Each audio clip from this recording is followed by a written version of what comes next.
মা গো, আমার ছুটি দিতে বল। সকাল থেকে পরিস্থিতি মেলাম, এখন আমি তোমার ঘরে বসে করবো শুধু পড়া পড়া খেলা।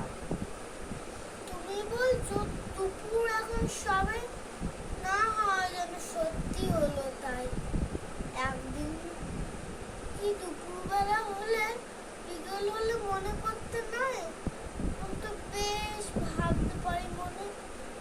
সূর্য ডুবে গেছে মাঠের শেষে, বাঘটি উড়ে চুপড়ি ভরে নিয়ে শাক তুলেছে পুকুর ধারে এসে। আধা হলো মাদার গাছের তলা, কালি হয়ে এলো দিঘির জল।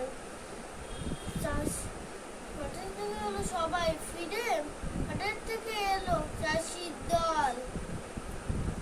মনে কর না উঠলো সাজের তারা, মনে কর না সন্ধে হলো জানো। রাতের বেলা দুপুর যদি হয়, দুপুর বেলা রাত হবে